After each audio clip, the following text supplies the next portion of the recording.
inside is totally different than outside.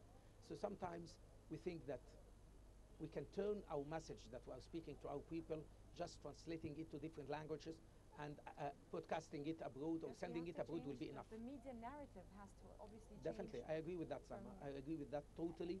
We have to speak with the way they understand, exactly. not the way we understand. The media narrative has to change from one group to the other.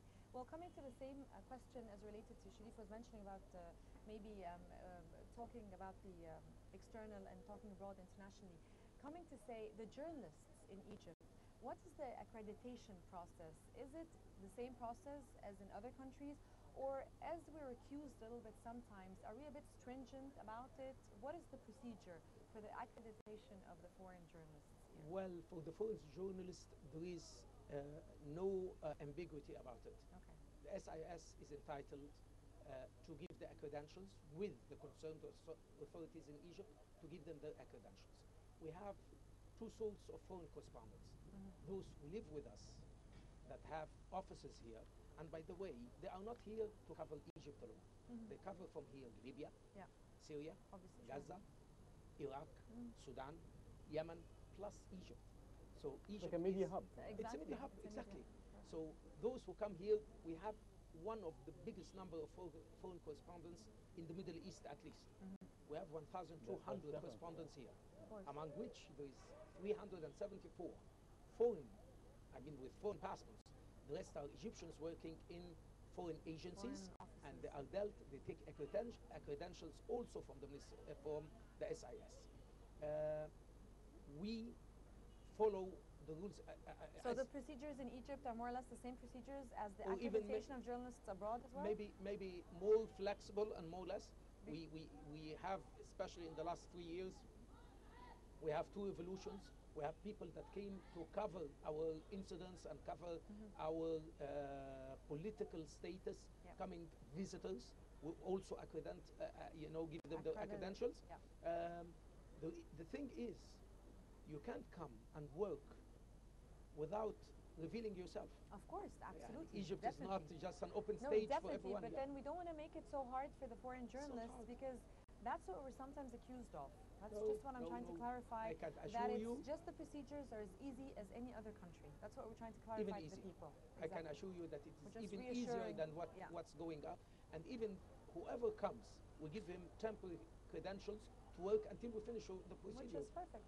So we're just clarifying that I don't think in this we don't have we any are stereotypes. No. People saying that we're accused of that.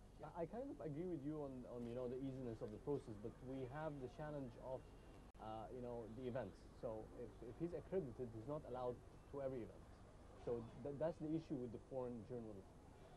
They get the accreditation, like you mentioned, in a very easy manner, an easy process where they have to submit an application and photos. But again, the issue lies when they should be invited or accredited for every important event. You're not allowed to everything. Not to my knowledge. Every event they are invited to. The only thing that needs permission, that if there is going to cover in the street and there is some risk or danger, we don't want a foreign correspondent in Egypt that if there is some demonstrations or something like that to be targeted or to be think. So we need to know before he goes to the street, where is he going? That's the only thing. But all the major events, they are actually, it's not only the foreign correspondents that are living or settling here in Egypt. We accredit visitors, foreign correspondents that come from all over the world, even those who don't have offices here. So no, we don't leave them out when it comes to events, major events. They were here to cover all the elections process. They were here to cover even the trials. When they ask of course, for the trial, he has to take a permission because there is a limited number of seating there, and we have to cooperate with that with the Ministry of Justice, because you can get, for example, the 1,200 correspondent to get them inside the court. There will not be place even for the judge himself to sit.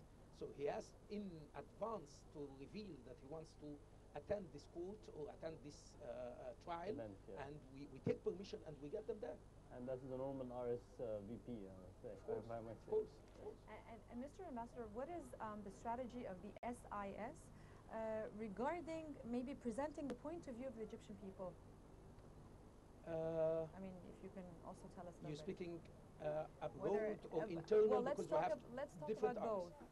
Let's talk about maybe just Okay. give us a little bit of an idea of here and abroad Well, about the internal, we SIS. have one of the media arms. I consider it one of the most important, that played a very important role through the history of the SIS, which started even before 1954. 1954 is almost what's in what's the shape it took right now.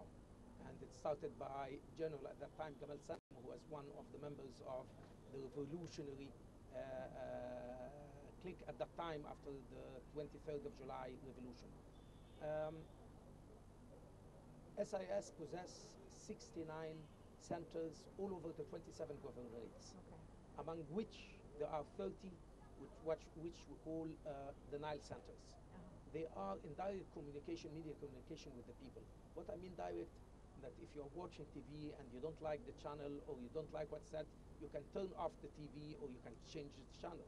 But if we are sitting like the way we are sitting now, it's a direct communication. Those people who work there, about 1,400 of the employees, professionals of the SIS. They come from the same governorates they work in. So they are in total contact with all the officials, all the people, and they are accepted there. Through them, we can disseminate messages, national messages, national campaigns. The SIS has so many national campaigns. Maybe you remember Unzur Hawlak, about And birth currently, control. are there special campaigns that are Yes, actually we are taking place? dealing with Her Excellency Minister Laila Skandar about campaign about garbage and how to And recycling. recycling it and things like that. We are dealing with. But through where, Mr. Ambassador? Where can we? Because I personally haven't seen any of this campaign. Where it is through the centers. Through just the centers. The centers they talk there. We don't have a TV channel, but it is a call and a request, and we plea for you to cover such events. Exactly. Maybe if there's like a collaboration between and convey to the world that we are working, and there is a lot. So we can show to the people in the international community and the world that we're actually, I mean, we're doing Supreme Council of Women. We have a campaign together for against harassment. Harassment and violence against women. We are working with that. We are working with another campaign with the Supreme Council for the illegal,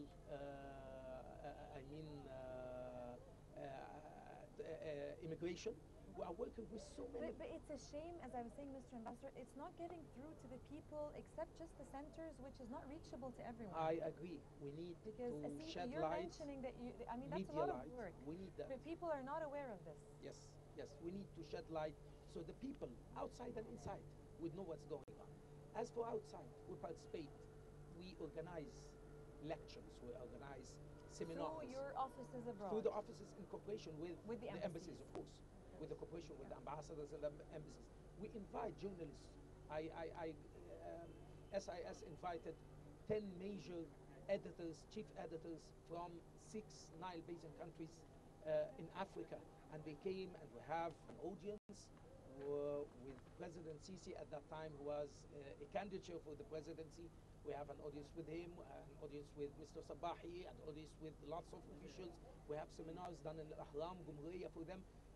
They propagate for us.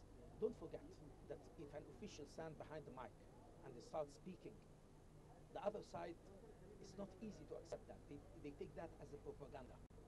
They say, you're an Egyptian official. What else you should say? You will never please. You will never please everyone. We just try to work and just keep going. And I mean, exactly. We cannot stop.